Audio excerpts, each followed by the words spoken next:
What's going on, you guys, and welcome back to another video. I want to talk about Jordan Peele's new psychic thriller, Us, starring Lupita Nyong'o, Elizabeth Moss, and Winston Duke. Lupita plays the character Adeline, and her husband, Gabe, played by Wilson Duke.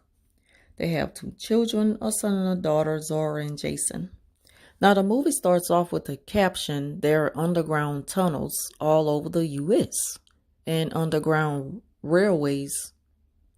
And I kind of already know where it was going because of how the movie symbolizes like upper class and lower class, and how the upper class seems to have forgotten about the lower class. It just shows how much that people get well off and are living a good life, and they just forget about the less fortunate, and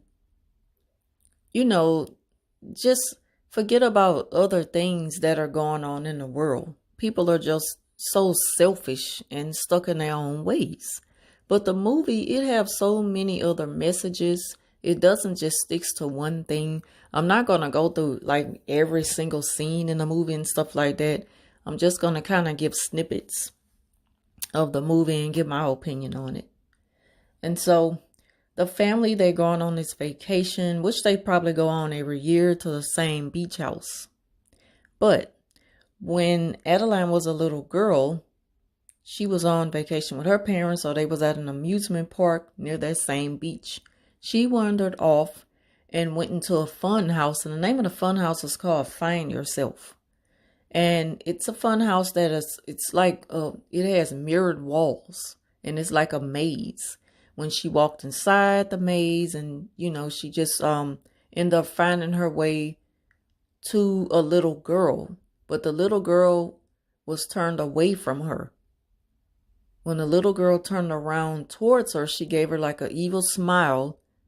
And then she was frightened by that. They cut to the scene where Adeline was in therapy, and her therapist suggests that she get like therapy because of what she had just witnessed.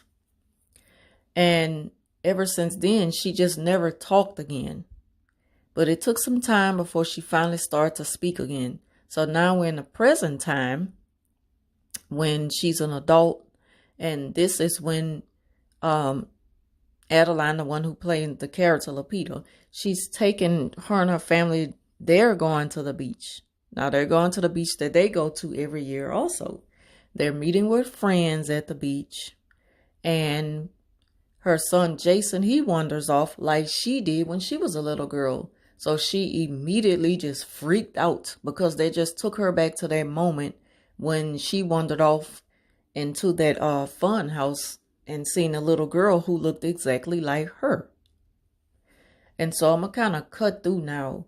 They made it back to the house, and she was explaining to Gabe after the kids, they went to bed, that she just didn't want to be there anymore and she wasn't enjoying herself. She explained to him about what happened to her as a little girl. And it just seemed like that was her first time talking to him about it. You would think, as a married couple, that he would already have known about this. And which is why she probably is not too fond of going to beaches, because she just really didn't want to go to the beach. And he talked her into going, and she was like, "We can go as long as we're back home before dark." And so then the way she freaked out when her son, when he just went to the portable pot. So the movie, like I say, it symbolizes so many things. There's a scene in the movie where there's a man, like a homeless man. He's holding up the sign with the scripture Jeremiah 11:11. And then when they were heading to the beach, doing the part when they were playing five on it, when they was in the car and driving to the beach, they passed by like an ambulance, and the man was getting put inside the ambulance, and he looked like he was dead.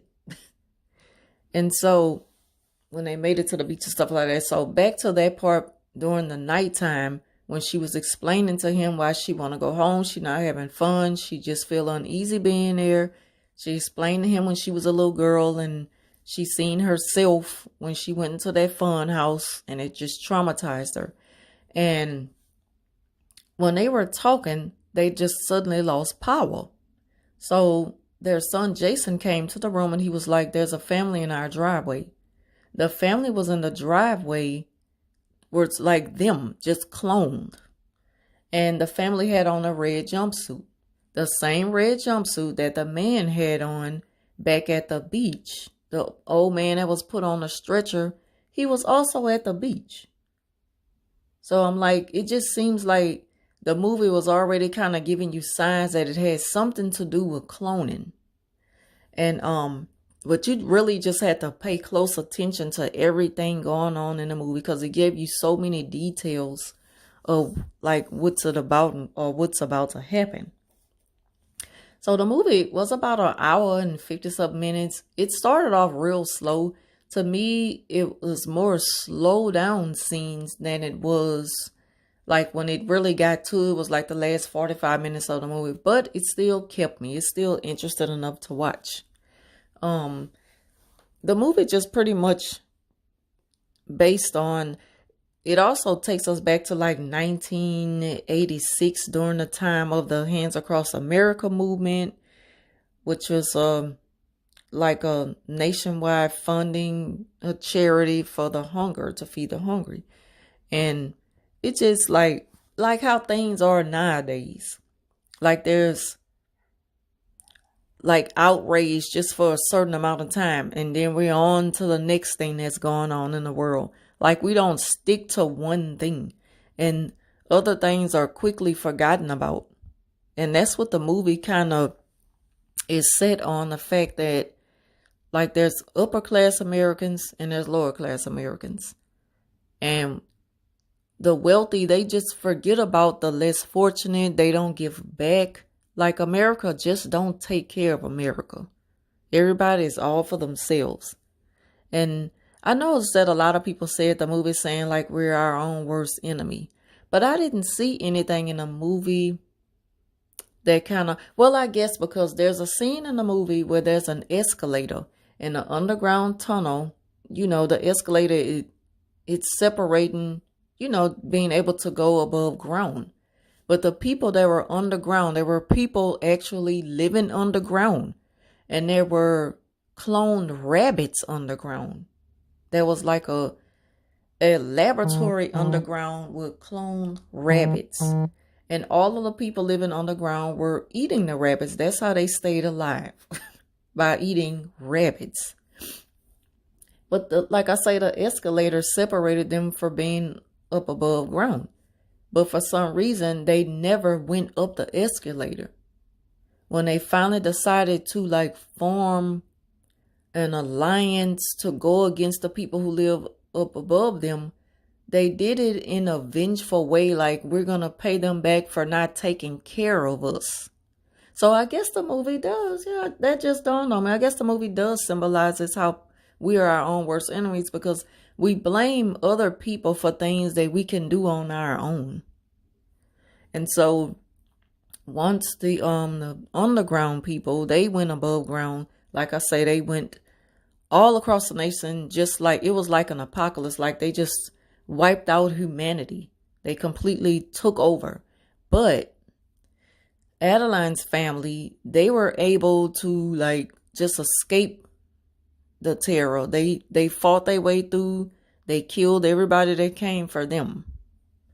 And then the twist at the end of the movie lets us know that when Adeline, when she was a little girl and she went in that fun house, that she was actually abducted by the little girl who turned around and gave her that evil smile. So that's like was the biggest twist at the end of the movie. I don't know if it's gonna be a part 2. I don't see a part 2 coming out of that. But it was a good movie. I enjoyed it. I like the message behind it. We should definitely love one another and take care of each other, help each other get on, get on their feet, and just, we just should help and love one another. That's all I got from out of the movie. I enjoyed it though. So anyway, thank y'all for watching. I'll talk to you soon.